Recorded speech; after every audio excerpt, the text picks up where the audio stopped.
Otak manusia atau otak kita itu udah selesai tingkat kematangannya itu di umur 25. Jadi setelah umur 25, bagian otak kita yang bagian nge-planning, ya, bagian mengambilan keputusan, itu udah nggak bertumbuh lagi, itu udah permanen sifatnya. Setelah umur 25, lu itu udah lebih susah buat di-develop lagi atau dirubah lagi. Itu udah bagaikan otak lu itu udah jadi hardware, ya udah nggak bisa diubah otak-atik lagi. Yang lu develop atau yang lu train setelah umur 25, itu bakalan sifatnya itu jadi automated atau otomatis. Itu bakalan jadi habit yang biasa aja menurut lu. Tapi setelah umur 25, semua skill yang lu pelajarin itu bakal jadi 10 kali lipat lebih susah buat dipelajarin. Lu bakal butuh 10 kali lipat lebih banyak waktu, lu bakal butuh 10 kali lipat lebih banyak effort.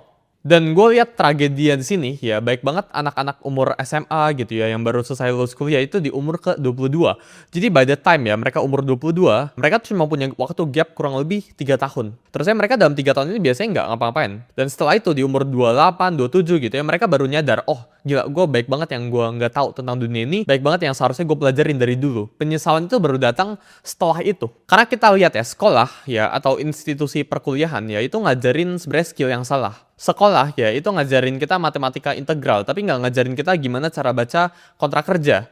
Sekolah itu menurut gua ngajarin histori yang kurang penting ya, ngajarin siapa nama presiden ketujuh gitu ya, terus yang diujiankan itu, tapi nggak ngajarin kita bagaimana cara kita beradaptasi dalam lingkungan kerja dan soft skill apa sih yang sebenarnya worth it buat dibangun. Sekolah itu ngajarin kita tentang marketing gitu, marketing 4P contohnya. Tapi sekolah itu nggak pernah ngajarin kita cara nulis paragraf atau cara nulis kalimat, copywriting yang bisa dibaca sama puluhan ribu orang. Dalam video ini gue pengen ajarin kalian 5 skill yang wajib kalian bangun sebelum umur ke 25 tahun. Gue udah bekerja hampir 1 dekade belakang, 7 tahun dari 2018 sejak gue masih umur 13 atau 14. Dari awal yang ngedesain ya, dan COVID happen, dan di umur ke-18 gue udah berhasil achieve $1 juta pertama gue. 1 tahun setelah itu ya, net worth gue itu udah ratusan miliar rupiah. Skill yang bakal gue kasih tahu ke kalian yang kalian harus pelajarin ini basic skills gitu ya, tapi nggak semua orang aware. Tapi kalau kalian cek ya top 100 billionaires terkaya di dunia, itu semuanya jago banget di antara 5 skill yang bakal gue sebutin di sini.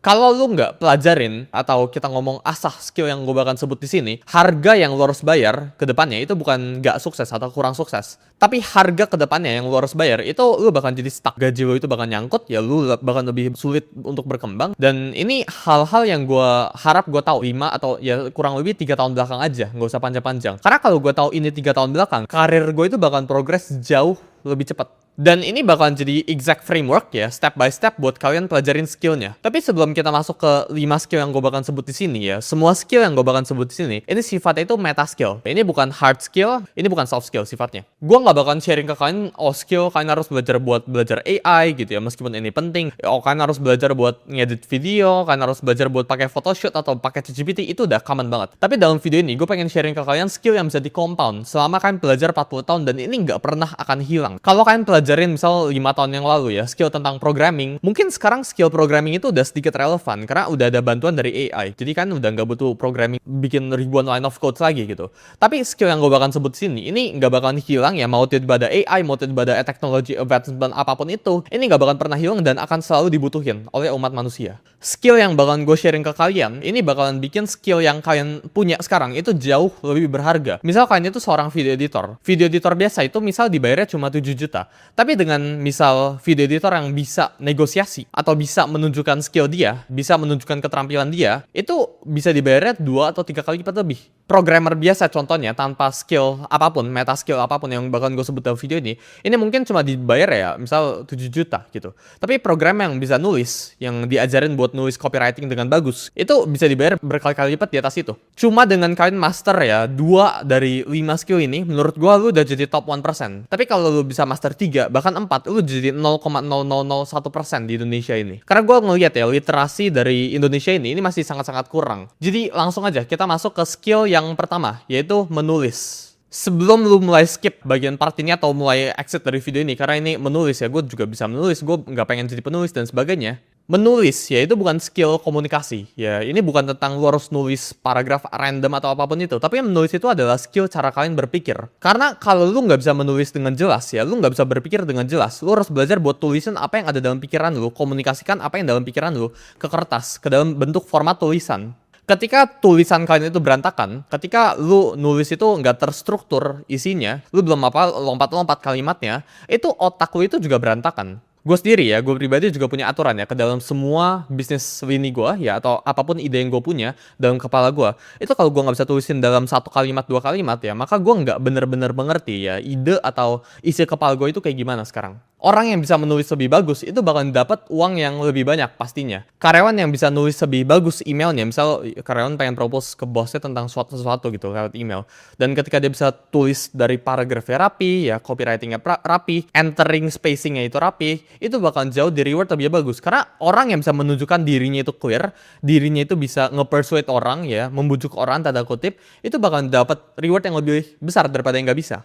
Ini actually di bawah dari menulis ya, tapi kan harus belajar buat belajar bahasa lebih banyak. Jadi jangan cuma bisa Indonesia ya. Kalau bisa ini Inggris pun lu juga harus bisa. Jadi belajar buat bisa belajar bahasa Inggris ya, ngomong bahasa Inggris, kata-kata Inggris. Karena semakin banyak vocabulary yang lu tahu, semakin banyak knowledge kosakata yang lu tahu, maka semakin pinter keberadaan lu. Karena lu semakin bisa berpikir lebih luas. Semakin lu bisa berpikir lebih luas, semakin lu bisa menunjukkan bahwa diri lu itu tahu apa yang lu mau, lu semakin menunjukkan bahwa diri lu itu kompeten. Dan ketika lu tahu diri lu itu kompeten, lu bakal lebih gampang buat di-hire. Jadi belajar buat nulis. Nah, cara mulai menulis itu kayak gimana? Ini gue ada namanya itu 90 day protocol ya. Jadi 90 hari. Lu harus belajar buat 90 hari konsisten. Dan setelah 90 hari ini selesai, ini bakal jadi otomatis pokoknya. Mungkin dalam beberapa minggu pertama ini bakal tersiksa.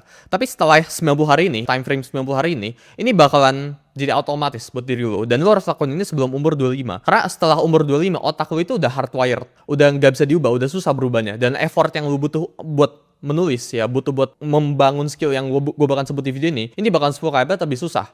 Jadi lu buat 90 hari ke depan, pilih salah satu skill yang gue bakal sebut dari satu ini dan bangun perlahan-lahan. Kalau lu pengen bisa menulis, lu belajar buat nulis apa yang ada dalam isi kepala lu 500 kata minimal contohnya selama 1 hari. Jadi lu siapin buku diary, gue pribadi dulu ada kayak gitu. Terus lu tulis apa yang terjadi hari ini gitu ya, pikiran lu itu apa gitu. Pokoknya lu tulis dalam paper. Terus lu baca lagi. Apa yang kurang, apa yang seharusnya berantakan gitu ya. Lu bisa baca tulisan lu ini berantakan. Intinya ya, dengan kalian menulis ya, lu menunjukkan bahwa lu itu bisa berpikir. Ya, menulis itu bukan skill kalian itu apa komunikasi atau apa, tapi menulis itu lu bisa berpikir. Lu bisa menyampaikan apa yang ada dalam pikiran lu. Skill yang kedua, belajar menjual. Menjual ini bukan berarti lu harus jadi salesman ya, bukan berarti lu harus jadi pekerja, tapi simply lu bisa menjual diri. Itu adalah sebuah skill yang lu harus bangun dari dulu. Again, ya ini bukan tentang MLM gitu ya, lu jadi afiliator atau apapun itu. Ini bukan tentang lu tiba jadi agen asuransi lu jualan, bukan lu jadi orang sales properti atau apapun itu. Ya mungkin dari sebagian kalian nggak mau itu dan ya memang bukan tentang itu. Ini tentang menjual diri kalian dan belajar buat jual apapun yang kalian punya. Menjual itu adalah skill untuk memindahkan keyakinan. Jadi kalau gue yakin tentang sesuatu, misal gue punya produk atau apapun itu, misal gue yakin diri gue ini bisa menjadi manfaat buat suatu perusahaan, gue menjual diri gue biar menjadi manfaat untuk suatu perusahaan. Sadar atau tidak, tiap hari itu kita jualan. Ketika lu lagi interview sama HRD lu, itu lu lagi jualan sama diri lu sendiri. Ketika lu lagi nego gaji, itu lu lagi negoin value lu lagi jualan value lu. Karena gue sering banget ya kasih contoh ini ya. Misal ada dua freelance A sama freelance B. Freelance A ya ini sama freelance B, ini sama-sama bisa ngedesain contohnya. Mereka itu punya skill yang sama. Tapi satunya itu bisa berpikir alias bisa menulis tadi. Jadi dia bisa nulisin paragraf yang bagus gitu ya. Dia bisa nge-pitch orang, dia bisa nunjukin dia itu berpikir, dia itu clear orangnya, ya dia itu komunikatif dan dia bisa persuasif. Ya dia punya skill yang pertama. Terusnya dia juga orangnya ini bisa jualan. Dia bisa menjual dirinya dengan baik. Ya dia bisa nge-pitch dengan baik, ya dia bisa kasih tahu ide dia dengan baik. Versus B, freelance B ini cuma kerjanya bisa ngedesain doang, tapi dia nggak bisa menjual, ya dia cuma ngerti ya depan laptop yang ngedesain aja. Giliran disuruh ngetik, ya dia nggak ngerti cara ngetiknya kayak gimana, ya dia cuma jualan sell apa gitu service-nya tanpa mikirin perspektif jualannya itu kayak gimana. Orang A ini bisa dibayar berkali-kali lipat cuma gara-gara dia punya soft skill yang gue baru sebut 2 tadi itu. Ya dia bisa menulis, ya dia bisa tulisin dia pengennya apa, dia bisa nulisin, dia bisa berpikir, dia bisa negosiasi, dia bisa lebih baik language, dia bisa lebih baik bahasa, vocabulary. Dia menunjukkan bahwa dirinya itu kompeten dengan dia bisa persuasif dan dia bisa menjual dirinya dengan baik. Versus B ini cuma yang ngetiknya ngasal, yang penting dia bisa desain. Bahkan ya, in fact ya, kalau A ini nggak sejago B, tapi A ini bisa menjual dirinya dengan baik dan bisa berpikir dengan baik, ya bahkan orang ini bakalan larinya ke A bukan ke B. Founder yang nggak bisa jualan itu nggak bakalan dapat yang namanya itu investment. Investor ya itu selalu melihat dari foundernya dulu, bukan produk produknya dulu. Mau produknya sebagus apapun, kalau founder itu pas ngomong kayak, gue nggak ngerti cara bahasa body language itu kayak tertutup, ya investor itu nggak pengen invest ke mereka. Ya karena dia itu tidak terlihat meyakinkan. Dan cara melatih skill jualan ini kayak gimana? Ini lu bisa actually utilize namanya itu AI ya. Jadi lu pakai ChatGPT atau apapun itu, ya lu pakai yang bagian voice, atau enggak lu record diri lu. Jadi ada dua cara, lu pakai ChatGPT, lu coba jual sesuatu. Misal gue ada kotak tisu sebelah sini, gue rekam diri gue selama 60 detik buat coba jualan kotak tisu ini kayak gimana. Setiap harinya itu gue coba menjual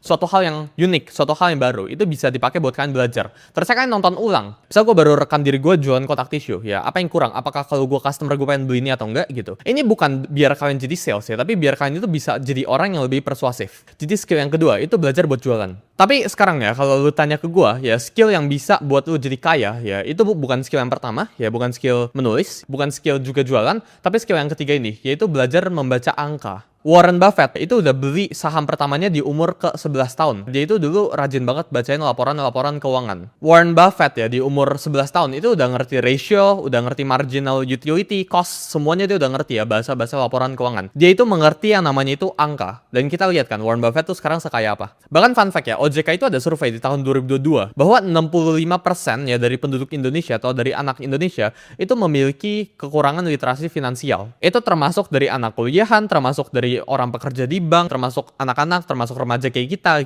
Orang itu nggak ngerti. Ketika misal gue tanya kalian ya, apa itu PPh 21? Ya orang nggak tahu itu pajak. Orang itu nggak tahu cara membaca pajak itu kayak gimana, cara mengurus pajak itu kayak gimana, nggak ngerti slip gaji itu apa, BPJS itu cara perhitungannya kayak gimana, cara money management mereka itu kayak gimana gitu ya. Sebelum kalian skip di sini ya, membaca angka itu bukan berarti kan harus jago matematika. Ini bukan tentang matematika akademis. Ini bukan kayak integral ya, aljabar gitu ya. Ini bukan tentang itu. Ini tentang kalian membaca angka. Yang lu butuh itu literasi kapital aplikatif. Maksudnya kayak gimana? Ini decision ya, ketika lu baca sebuah angka, lu bisa ngambil decision atas hal itu. Contohnya, itu negosiasi gaji ya. Orang yang nggak bisa membaca angka, itu bakalan kesulitan hidupnya. Kita ngomong, misal kalian ditawarin gaji misal 5 juta. Kalau lu nggak ngerti baca angka, yang lu lakuin apa? Oh 5 juta itu udah besar, berarti gue tinggal terima aja. Gue langsung terima gitu. Tapi yang seharusnya lu bisa lakuin apa kalau lu bisa baca angka?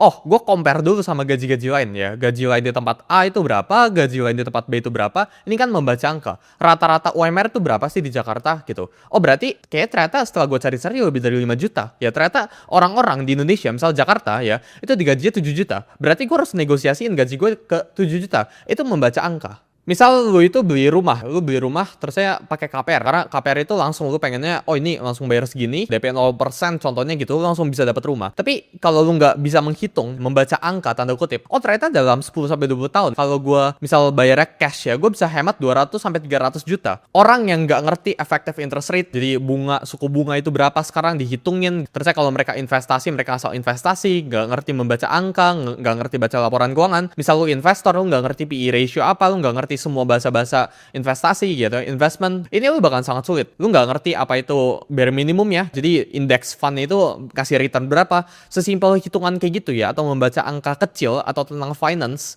lu harus belajar mulai dari sekarang. Gue paham ya, yang nonton ini nggak bakal jadi investor. Kalian tuh nggak bakal jadi investor atau trader. Tapi semua orang itu harus ngerti yang namanya itu literasi keuangan. Jadi skill pertama sama skill kedua yang gue tadi sebut, itu menjual sama belajar buat menulis. Ini skill buat kalian cari duit. Tapi skill yang ketiga, ini buat kalian mempertahankan uang kalian. Lu bisa aja ya dapat uang ratusan juta, ya miliaran bahkan dari skill menulis sama skill menjual. Lu bisa menjual diri lu dengan baik. Tapi ketika uang itu masuk ke kantong lu nggak ngerti cara mempertahankan uang ini gimana, terus hilang ludes aja keluar sana. Dan lu nggak ngerti cara capital preservation itu kayak gimana. Skill keempat, belajar buat negosiasi. Jadi kalau yang skill yang kedua itu belajar buat menjual, skill keempat itu mirip-mirip, yaitu belajar buat negosiasi. Ini juga bukan buat sales, ini bukan buat orang yang pengen MLM atau apapun itu, ini buat semua orang. Belajar buat negosiasi di semuanya. Hidup kalian itu didesain berdasarkan hasil dari negosiasi diri kalian sendiri. Setiap hubungan yang kalian punya, setiap pekerjaan yang lu punya, itu hasil dari negosiasi lu. Pekerjaan sekarang yang lu punya, ya gajinya, ya jumlah pekerjaan yang lu kerjain setiap hari, jam kerjanya, itu hasil negosiasi lu. Lu harus belajar buat nggak terima apa adanya. Lu harus belajar buat negosiasiin apa yang lu punya.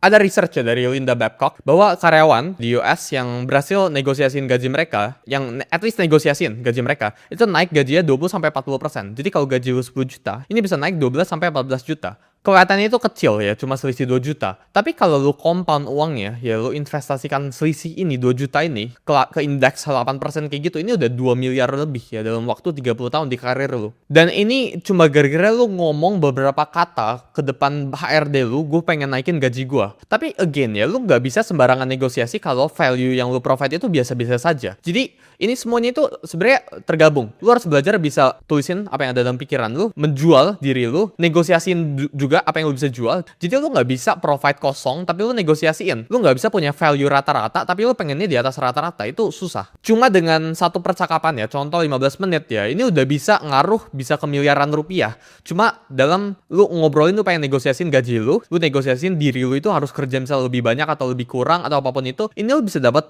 lebih banyak.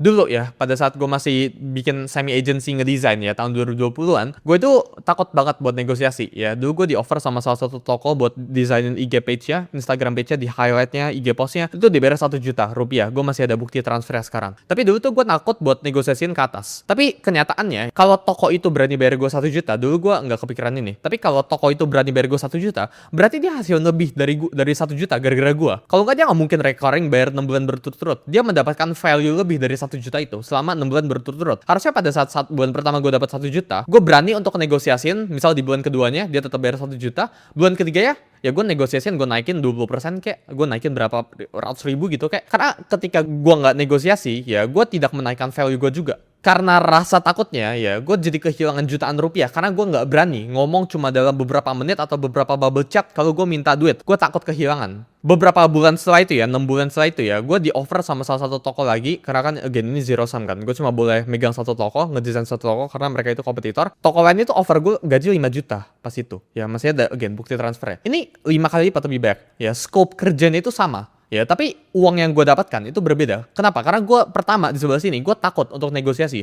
Dan tokonya itu tanda kutip injek-injek gue. Jadi orang yang tidak berani negosiasi atau tidak berani nunjukin apa yang dia mau, ini bakal diinjek-injek. Dan skill yang kelima, yaitu skill mengatur diri kalian sendiri. Ini penting banget ya. Ini kalian mengatur emotion regulation kalian atau EQ kalian itu harus tinggi. Jangan cuma IQ. Ini skill yang paling penting dari kelima skill yang gue sebutin. Makanya gue pengen taruhnya di akhir-akhir. Kenapa? Karena kalau lu bisa menulis, lu bisa menjual, terus lu bisa negosiasi orangnya, tapi lu nggak bisa mengatur diri lu, ini sama aja, semuanya itu akan buyar. Orang yang nggak bisa mengatur dirinya itu bakalan kehilangan semua skill ini. Ya lu nggak peduli lu sepintar apapun atau sejago apapun, tapi kalau lu nggak bisa mengatur emosional lu, itu bakalan buyar semua. Misal ya, ada founder bikin sebuah startup, dia lagi cari investor, terus dia itu nggak bisa mengatur dirinya ya dari pertanyaan-pertanyaan dari investor luar sana. Dealnya itu bisa buyar, cuma gara-gara founder ini nggak bisa mengatur emosinya. Padahal dia kerjanya itu bagus, dia bisa menjual diri bagus, dia bisa negosiasi. Apapun yang dia punya itu perfect, kecuali investor ini ngelihat founder ini emosional sekali. Jadi sebuah deal, ya itu bisa buyar dalam beberapa detik doang.